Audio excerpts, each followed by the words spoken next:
అందరికీ నమస్తే అండి. Welcome back to our channel. ఈరోజు వీడియోలో అయితే 7వ రోజు మనకి వారాహి నవరాత్రిలో 7వ రోజు పూజా విధానం అయితే అప్లోడ్ చేస్తున్నానండి. మన ఛానల్లోనైతే మనకి 9 రోజులు పూజా విధానాలు అయితే అప్లోడ్ చేస్తానని చెప్పాను కదండి. అదేవిధంగా నేను ఆల్రెడీ 6 రోజులు పూజా విధానం అయితే అప్లోడ్ చేశాను. అయితే ఈరోజు మనకైతే 5వ రోజు పూజా విధానం అండి. మనం అసలు పంచమి పూజ చేసుకోవాలి, కానీ ఆల్రెడీ నేను షష్ఠి పూజ కూడా అప్లోడ్ చేశానండి. ఇప్పుడైతే సప్తమి పూజ అయితే అప్లోడ్ చేస్తున్నాను.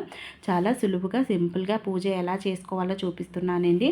అంటే మనం ఇవి అవి అన్నీ పెట్టి రోజుకో రకంగా అమ్మవారిని అలంకరించి పూజ అయితే చేసుకోవచ్చు, కానీ నేనైతే చాలా సులువైన పద్ధతిలోనే పూజ అయితే చూపిస్తున్నానండి. ఎందుకంటే అందరం కూడా అలా చేసుకోలేము కదా. మనం రోజు ఏదో అమ్మవారికి భక్తి శ్రద్ధలతో పూజ చేసుకున్నాం అనుకోండి, అవి చాలు. అమ్మవారు అనుగ్రహం మనకి సంపూర్ణంగా అయితే లభిస్తుంది. చాలామంది కొన్ని సందేహాలు కూడా అడుగుతున్నారండి. వాటి గురించి అయితే ఈ వీడియోలోనైతే చెప్తానండి. అంటే మనం సప్తమి పూజ అంటే పంచమి పూజ చేసుకునే వాళ్ళు ఉద్వాసన ఎప్పుడు పలకాలి అవన్నీ కూడా నేను ఆల్రెడీ పంచమి పూజలోనైతే చెప్పేశానండి. అయితే ఈరోజైతే సప్తమి పూజ చేసుకునే వాళ్ళు అంటే మనకి 7 రోజుల పూజ తర్వాత కూడా మనం ఉద్వాసన పలకొచ్చా అని అడుగుతున్నారు. తప్పకుండా మనం ఉద్వాసన అయితే పలకొచ్చింది. ఎందుకంటే మనకి 2025 జూలై 2వ తేదీ బుధవారం రోజు మనకి సప్తమి తిథి వస్తుంది. ఆ రోజు మనకి బుధవారం పడిందండి. బుధవారం రోజు అమ్మవారికి ఉద్వాసన చక్కగా పలకొచ్చు.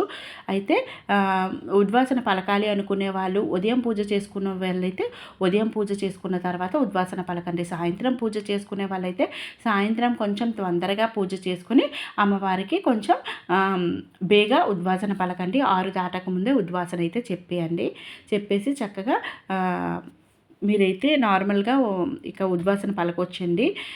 లేదండి మేము 9 రోజులు చేసుకుంటాము అనుకునే వాళ్ళు ఇక పూజనైతే కంటిన్యూ చేసేయచ్చు.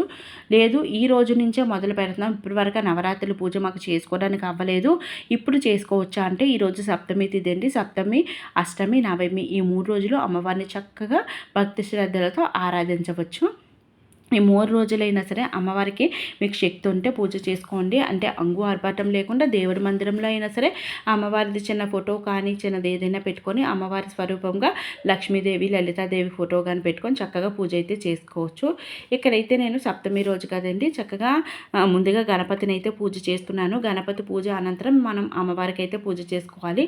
ఈరోజు సప్తమి రోజు నేను ప్రత్యేకంగా ఏవి కూడా చేయలేదండి, ఏ దీపాలు పెట్టుకోలేదు. ఈరోజు అసలు బుధవారం బెల్లం దీపం పెడితే చాలా మంచిది. నేనైతే ఏ దీపాలు కూడా స్పెషల్గా అయితే పెట్టలేదండి, సింపుల్గా అయితే పూజ అయితే చేసేసుకున్నాను. అదే విధానాన్ని మీకు చూపిస్తున్నాను. అయితే ఇక్కడ అమ్మవారికి మాత్రం అష్టోత్తరాలు, ద్వాదశ నామాలు అయితే చదువుకుంటున్నాను. అమ్మవారివి 7 ప్రత్యేక నామాలు ఉంటాయి కదా, అవి కూడా చదువుకుంటూ అమ్మవారికి పూలు అయితే సమర్పిస్తున్నాను. పూలు మనకి అష్టోత్తరానికి అంతా కూడా సరిపోవు కదండి. అటువంటి అప్పుడు మనం కుంకుమతో కూడా చక్కగా అమ్మవారికి అష్టోత్తరం చదువుకోవచ్చు. ఉదయమే చదవాలా అక్క అని అడుగుతున్నారు, కుంకుమ అభిషేకం సాయంత్రమే చేయాలా అని అడుగుతున్నారు. నేను అప్లోడ్ చేశాను కదండి, మీ వీలుని బట్టి ఉదయము సాయంత్రం కూడా అమ్మవారికి చక్కగా కుంకాన్ని అయితే మనం సమర్పించవచ్చు. ఇక్కడైతే నాకు మా మదర్ అయితే ఇచ్చారండి. ఇది ఎవరో ఇచ్చారంట, త్రిశూలం అనమాట. అమ్మవారి నవరాత్రిలో రావడం నాకు చాలా ఆనందంగా అనిపించింది. అదైతే నేనైతే పూజలు అయితే పెట్టుకున్నాను అనమాట. త్రిశూలానికి పసుపు కుంకుమ అలంకరించి మనం చక్కగా అమ్మవారి అభయం మన పైన ఉన్నట్టే కదండి, అదైతే పెట్టుకున్నాను పూజలోని. ఈరోజే వచ్చింది కనుక ఇక ఈరోజే నేను పూజలను అయితే పెట్టుకున్నాను. ఇక్కడైతే నేను అమ్మవారికి చక్కగా అష్టోత్తరాలు అవి చదువుకొని పూజ అయితే చేసుకుంటున్నాను. ప్రతినిత్యం కూడా అమ్మవారికి ఈ 9 రోజులు కూడా అమ్మవారు మన ఇంటికి వచ్చినట్టే భావించి చెంబుతో నీళ్లు, చిన్న పుష్పం వేసి చక్కగా అమ్మవారికి సమర్పించండి. అమ్మవారికి పూలు, అక్షంతాలు లేదా మనం పసుపు కొమ్ములు ఇలా సమర్పిస్తున్నాం కదా. ఒకే రోజు అంటే మనకి ఒకరోజు సమర్పించి ఒక రక మళ్ళీ సమర్పించవచ్చా అని అడుగుతున్నారు. ఒకే దానితో అంటే మనకి వెండి పూలు ఉన్నాయి కదండి, వెండి పూలతో రోజు 9 రోజులు అష్టోత్తరం చేసుకోవచ్చు. రోజు పసుపు కొమ్ములు, అవే పసుపు కొమ్ములతో అష్టోత్తరం చేసుకోవచ్చు. చేసిన వాటితోనే చేసుకోవచ్చు, ఏమీ ప్రాబ్లం లేదండి. మనకి పసుపు చాలా పవిత్రమైనది. ఏవైనా సరే మనకి ఇవన్నీ కూడా మంగళకరమైన వస్తువులన్నీ కూడా వాడినవే వాడవచ్చు, ఏమి ప్రాబ్లం లేదు. మళ్ళీ మళ్ళీ రోజు డైలీ కూడా యూస్ చేసుకోవచ్చు. అవి మనకి పూలు దొరకవు కనుక అటువంటివన్నీ కూడా మనకు వచ్చేయండి. అటువంటివి ఉన్నాయనుకోండి, మనకి రోజు ఒక 2 పుష్పాలు పెట్టి అమ్మవారికి చక్కగా పూజ చేసుకొని వాటితో అష్టోత్తరాలు అయితే చదువుకోవచ్చు అనమాట. ఈ విధంగా చేసుకోవచ్చు. ఇప్పటి వరకు అమ్మవారికి పూజ చేయలేని వాళ్ళు కనీసం అమ్మవారికి సప్తమి, అష్టమి, నవమి పూజలైనా చేసుకోండి. ఒకవేళ అది కూడా అవ్వదు అనుకుంటే మీరు చక్కగా నవమి రోజు కానీ అష్టమి రోజు కానీ అమ్మవారికి ప్రత్యేకించి కూడా పూజ చేసుకోవచ్చండి. నవమి, అష్టమి పూజ అయితే నేను కొంచెం బాగా చేసుకుంటానండి ఆ రోజుల్లోనే. అవి అయితే నేను చూపిస్తాను.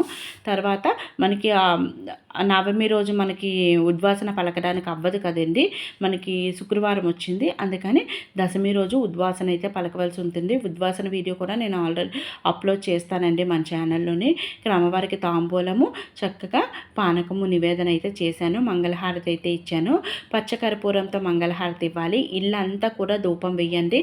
అమ్మవారికి చక్కగా మనం పూజ ఈ 9 రోజులు చేసుకున్నాము. మన ఇంటిపైన ఎటువంటి దుష్ట ప్రభావాలు ఉన్నా, దుష్ట శక్తులు ఉన్నా, ఇంట్లో ఎటువంటి నెగిటివ్ శక్తులు ఉన్నా అన్నీ కూడా అమ్మవారు తీసివేస్తారండి. ఈ 9 రోజులు ఇల్లంతా ధూపమయంగా ఉంది.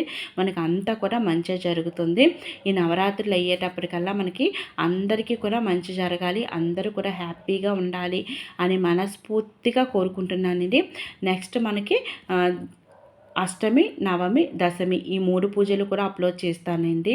తప్పకుండా మన ఛానల్ని ఇప్పటివరకు సబ్స్క్రైబ్ చేసుకోకపోతే ప్లీజ్ సబ్స్క్రైబ్ చేసుకోండి. మరొక చక్కటి వీడియోతో మళ్ళీ కలుద్దాం. ఓం శ్రీమాత్రే నమః.